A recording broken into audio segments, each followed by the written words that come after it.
Hello, today I'm going to present my article on construction claim recognition challenges in state-owned enterprises, a case study in Indonesian shoes. My name is Borkat and affiliation from Mercu Buana University, Jakarta, Indonesia. In the begin with, the introduction explain that infrastructure development is a key indicator of nation progress and plays a vital role in driving economic growth and equitable development. In Indonesia, infrastructure investment, particularly in toll roads and strategic nation projects, has become a government priority, with the construction sector contributing 9.45% to the country's GDP in the third quarter of 2022, Central Statistic Agency of Indonesia. The Indonesian government responded by injecting state capital participation, PMN, into such a PT XYZ, one of state-owned enterprises, SUS, which is engaged in construction fields to support the completion of infrastructure and ensure long-term connectivity across the archipelago. PT XYZ faced challenges in recognizing revenue from construction claims related to late payments and project delays. These claims accounted from using the percentage of completion method introduced significant uncertainty. This practice, while appearing to comply with PSAK 72 adopted from IFRS 15, undermines the reliability of financial reporting and reveals a governance loophole. Such a misalignment between standards and practice raises concern about transparency and weakens the environmental, social, and government infrastructure framework, particularly from governance perspective.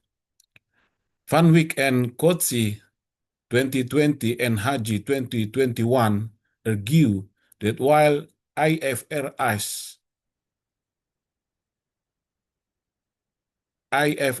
15 PSAK 72 provides a suitable framework for revenue recognition, its implementation often involves subjective judgment, leading to interpretation risks. Hagus 2022 highlight how poor disclosure around construction claims can be distort investor decision. Other studies emphasize practical issues in claim management, including inadequate documentation and human resources, as well as contract ambiguity.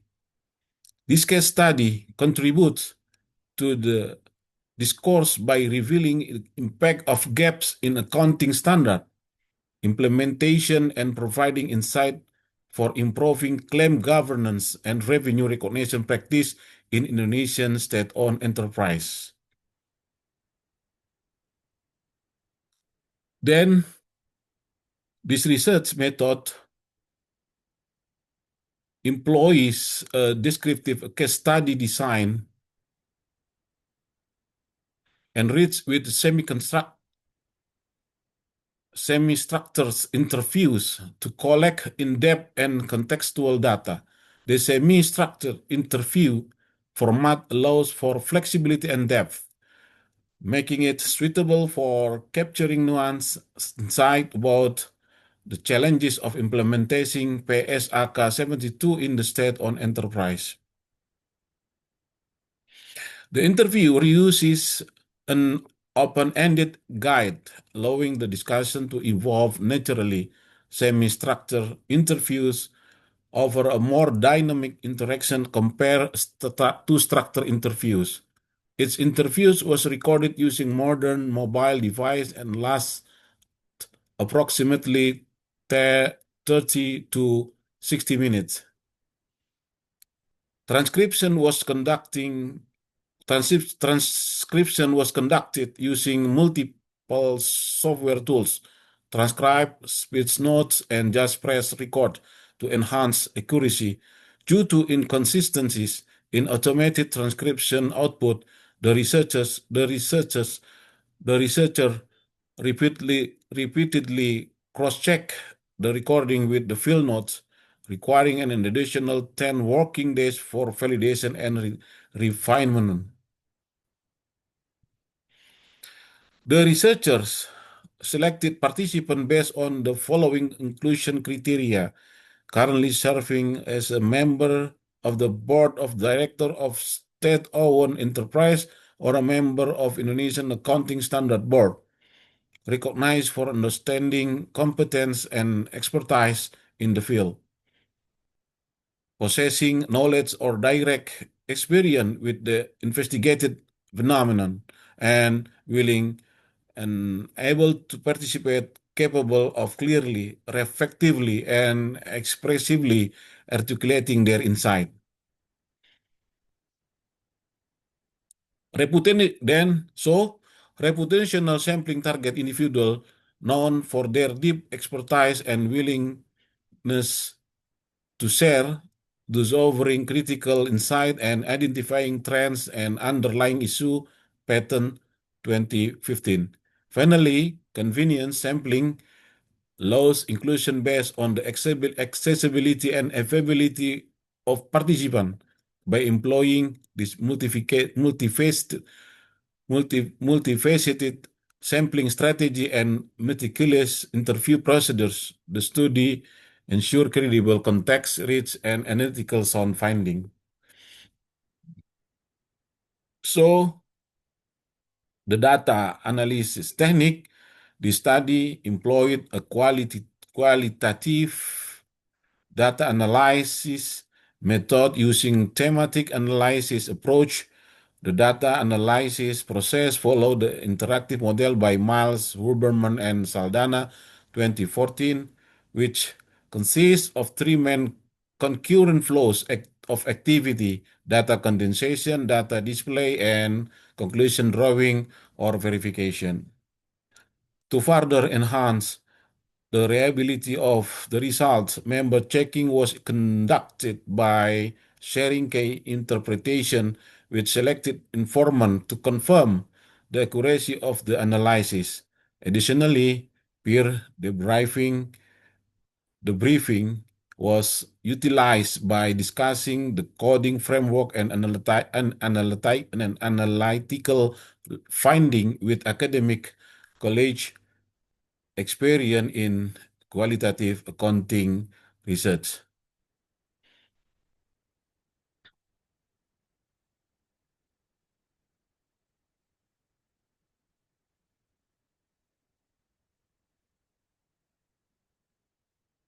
Then this result method, then in the result and discussion section shows that the interview process with the structure question including firstly how is revenue from construction claims recognized using state capital participation PMN.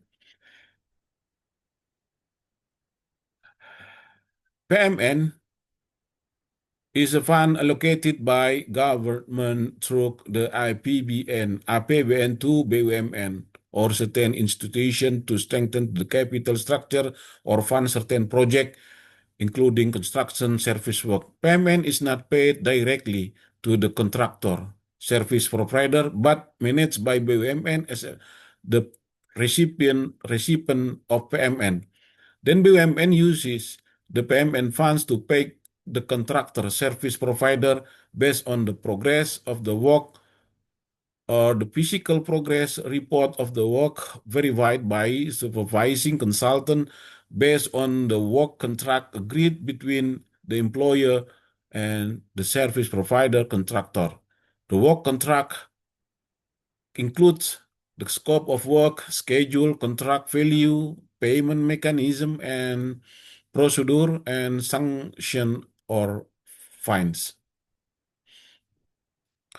According to a member of Indonesian Financial Accounting Standard Board, DSAK-IAI, the recognition process should construction service follows PSAK 72.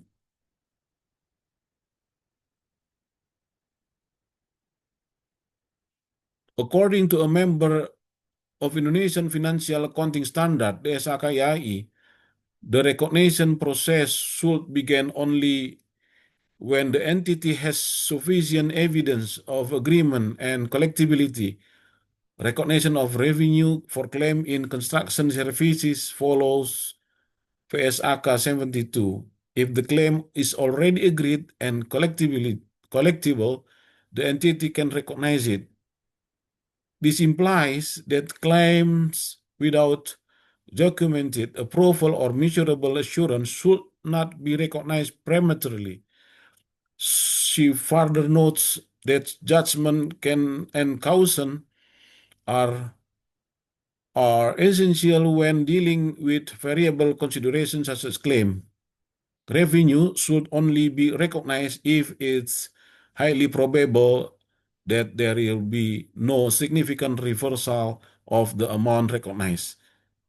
In line with this view, Mrs. Sari or also highlight the importance of documentation and due diligence, stating it states in PSAK 72 must be evaluated with clear documentation, especially for variable consideration like claims.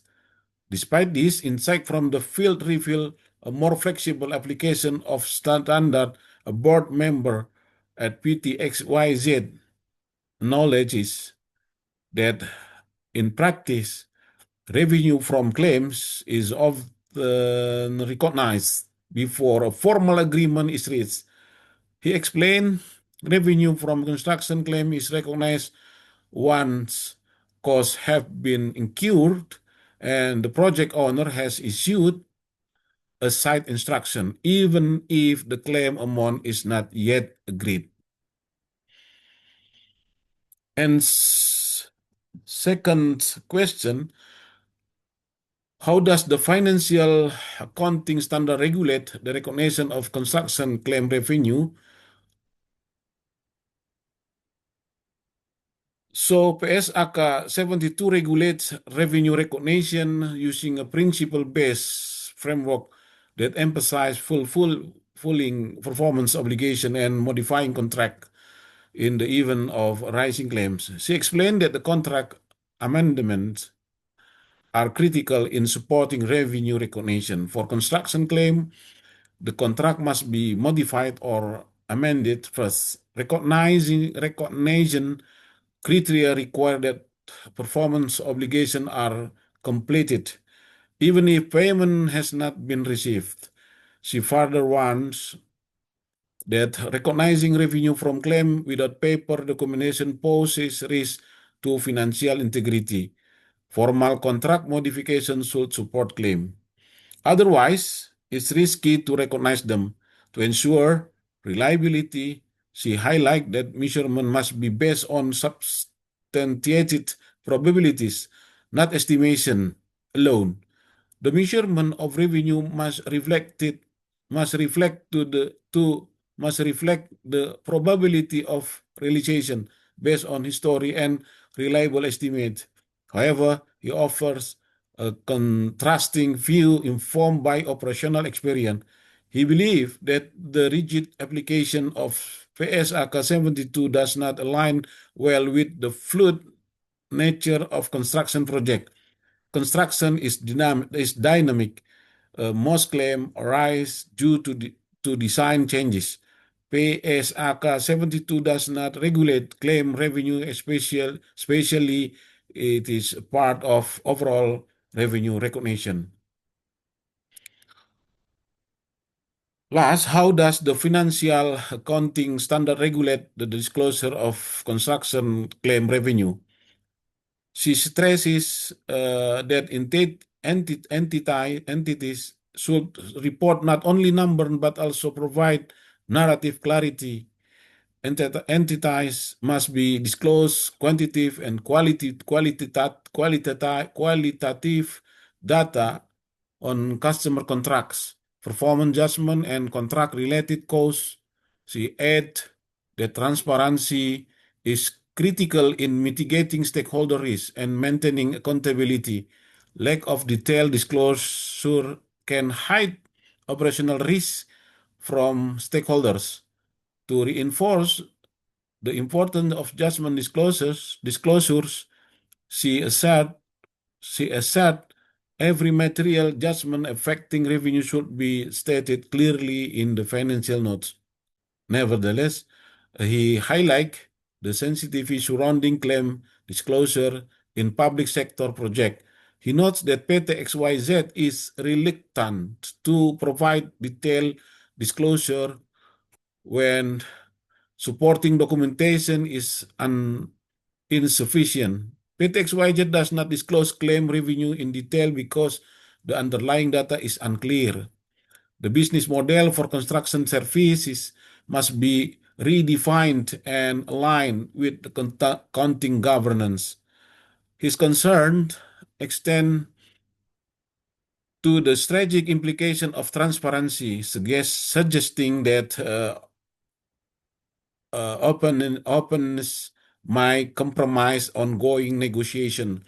Disclosure could potentially expose negotiation weakness or unsettled contract. Thus, his team adopt a conservative stance to preserve corporate credibility. We aim to avoid speculative figures in our financial statement to maintain credibility. Distinction reflect a broader issue, disclosure ethic, the balance between transparency and strategic discretion. Although PSAK 72 sets the disclosure expectation, companies may prioritize confidentially to navigate complex project environment and political pressures.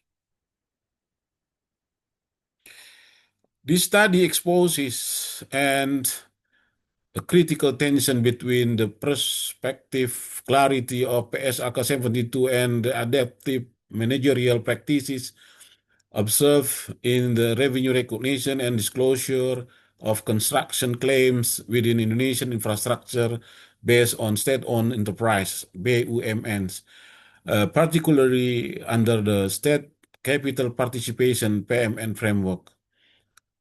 This research revealed that in BUMNs, engineering-led documentation, site instruction, example, site instruction function as a parallel revenue recognition mechanism bypassing the formal amendment route expected by PSAK 72.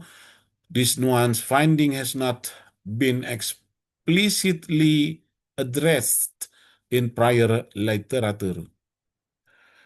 This case study provides a contextual confident evidence on how infrastructure-focused BUMNs reinterpret and bypass PSAK 72 in managing claim-based revenue recognition and disclosure. Unlike prior literature that focus on private sector adoption of PSAK 72, this research highlight the intentional logic, project pressure, and internal judgment